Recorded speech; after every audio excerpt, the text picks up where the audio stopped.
बॉलीवुड अभिनेता राहुल रॉय की मां एक अच्छी कॉलम राइटर थी, जिसके चलते उनकी जान पहचान बॉलीवुड इंडस्ट्री के तमाम निर्माता निर्देशकों के साथ रहती थी। और एक दिन बॉलीवुड के जाने माने निर्देशक महेश भट्ट उनके घर पर उनसे मुलाकात करने आते हैं। तभी उनकी नजर एक तस्वीर पर पड़ती है, जिस तस्वीर से इम्प्रेस होकर उन्होंने एक बड़ा फैसला लिया। इस बड़े फैसले के चलते राहुल रॉय की जिंदगी रातों रात बदल जाती है और वो रातों रात स्टार बन जाते हैं। हम बात करना चाहेंगे 90 के दौर का, जब 90 के दौर में राहुल रॉय की फिल्म आशिकी रिलीज होती है। और आशिकी फिल्म को करने के बाद राहुल रॉय इंडस्ट्री के एक चमकते हुए सितारे के तौर पर उभर कर सामने आते हैं। लेकिन आने वाले समय में राहुल रॉय से क्या ऐसी गलती हो जाती है जिस गलती का खामियाजा आज वो अपना करियर गंवा कर भुगत रहे हैं। अब इंडस्ट्री में कई सारे सितारों के साथ ऐसा भी हमने देखा कि वो सितारे बहुत ही जल्द चमक गए, लेकिन बाद में कई सारे ऐसे भी सितारे रहे जो आने वाले समय में अपने इस स्टारडम को नहीं कायम कर पाए।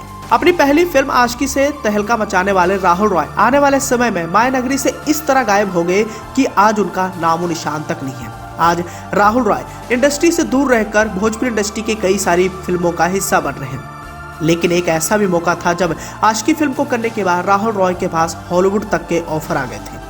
जन्म की बात करें तो राहुल रॉय का जन्म 9 फरवरी 1968 को हुआ था और उनकी मां, जैसे कि हमने आपको पहले ही बता दिया, कि 90 के दशक की एक बहुत ही अच्छी कॉलम राइटर रही, जिसकी वजह से राहुल की मां से मिलने एक दिन महेश भट्ट उनके घर पर आए थे। दीवार पर लगी राहुल की तस्वीर को देखकर वो बहुत ज्यादा इंप्रेस हो गए और उन्होंने इस तरह आशिकी फिल्म को बनाने का फैसला लिया। महेश भट्ट जब तफ्तीश किए तब उन्हें पता लगा राहुल के बारे में कि राहुल ने दिल्ली से अपने हायर एजुकेशन पूरी की है और मॉडलिंग भी करते हैं। उन्होंने उसी वक्त तय कर लिया कि राहुल को आशिकी का हीरो बनाएंगे और उनका यह फैसला सही भी साबित रहा। राहुल महेश भट्ट से मिले और महेश भट्ट ने राहुल को लेकर आशिकी फिल्म बनाई। इस फिल्म ने राहुल को रातों रात स्टार बना दिया। इतने नहीं बल्कि उनकी हेयर स्टाइल तो लड़कियों पर फिदा थी और यह फिल्म सिनेमा घरों पर लगभग 6 महीने तक चली। फिल्म की कहानी तो दमदार थी, साथ ही फिल्म के गाने को भी लोगों ने बहुत ज्यादा सराहा। अब एक मॉडलिंग करने वाला सीधा साधा लड़का अपनी पहली फिल्म से इतना बड़ा स्टार बन जाएगा, यह खुद राहुल को भी नहीं पता था। लेकिन आने वाले समय में राहुल रॉय के साथ ऐसा क्या हो गया कि उन्हें 6 महीनों तक फिल्म नहीं मिली। आशिकी फिल्म को लोग खुले दिल से स्वीकार कर रहे थे, लेकिन राहुल की झोली में उस वक्त एक भी फिल्म नहीं आई थी।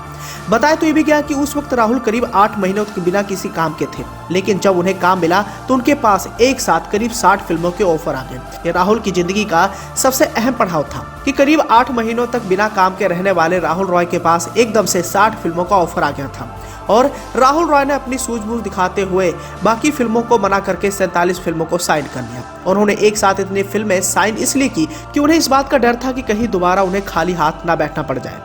अब अपनी पहली फिल्म आशिकी से एक अलग ही छाप छोड़ने वाले राहुल रॉय की फिल्म करीब 6 महीनों तक चली, लेकिन जब उन्होंने 47 फिल्में साइन की तो उसमें से करीब 25 फिल्में बड़े पर्दे पर बुरी तरीके से पिट गई और राहुल का करियर ही खत्म हो गया। राहुल ने फिर कई सारी फिल्मों में काम तो किया, लेकिन उस हिसाब से उन्हें कामयाबी नहीं मिल पाई। ये सब होता देख महेश भट्ट ने एक बार फिर से राहुल रॉय की मदद करने की सोची और लवर बॉय की इमेज से निकलकर साल 1992 में राहुल रॉय को लेकर एक बार फिर से महेश भट्ट ने बड़ी फिल्म का निर्माण किया। फिल्म का नाम था जुनून और जुनून में काम करने का अवसर उन्हें मिला। इस फिल्म में राहुल रॉय ने अपने नेगेटिव किरदार से दर्शकों को हैरान कर दिया, लेकिन इस फिल्म ने भी उनके डूबते करियर को नहीं बचाया। अब राहुल रॉय जब इन सभी फिल्मों का हिस्सा बन रहे थे तभी उनकी जिंदगी में एक बड़ा पड़ाव भी आया और ये पड़ाव था उनकी स्टारडम से इम्प्रेस हुई लड़कियों का। अब राहुल रॉय आशिकी फिल्म से इतना ज्यादा फेमस हो गए थे कि उन पर लड़कियां फिदा रहने लग गई थी और इसी लिस्ट में महेश भट्ट की बेटी पूजा भट्ट का भी नाम आया।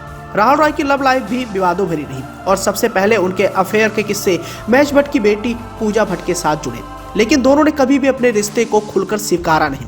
राहुल की फ्लॉप फिल्मों के बीच उनकी जिंदगी में मनीषा कोइराला की भी एंट्री हुई। दोनों ने फिल्म मझधार में साथ काम भी किया था। दोनों एक दूसरे को डेट भी करने लगे थे, लेकिन राहुल अपने गिरते करियर की वजह से बेहद परेशान थे, जिस वजह से मनीषा का रिश्ता भी जल्दी खत्म हो गया। अब फिल्मों में असफल होने के बाद राहुल रॉय ने घर बसाने का सोचा और उन्होंने शादी तो कर ली, लेकिन शादी भी असफल रही। उन्होंने मॉडल राजलक्ष्मी खानवेलकर से शादी की थी, लेकिन जल्दी दोनों ने तलाक की अर्जी भी दे डाली। अब पहली फिल्म से कामयाबी का चस्का पाने वाले राहुल रॉय ने एक बार फिर से सोचा कि मैं फिल्मों में दमदार वापसी करूं और बॉलीवुड की कई सारी फिल्मों के रजिस्ट्रेशन के बाद वो भोजपुरी इंडस्ट्री में आ गए। लेकिन भोजपुरी की कई सारी फिल्मों को करने के बाद उनके हाथ भी निराशा लगी। साथ ही उस दौरान उन्होंने कुछ बी और सी ग्रेड की फिल्में भी साइन की थी। तो दोस्तों, इस तरह आप भी समझ सकते हैं कि साल 1990 में रिलीज हुई आशिकी फिल्म से रातों रात स्टार बनने वाले राहुल रॉय कैसे बर्बाद हो गए और मौजूदा दौर में वो इंडस्ट्री से इस तरह गायब हो चुके हैं कि उनका नामो निशान नहीं है। तो दोस्तों ऐसे में आपको क्या लगता है राहुल रॉय के बर्बादी के पीछे का क्या कारण है? कमेंट कर अपना सुझाव देना बिल्कुल ना भूलें।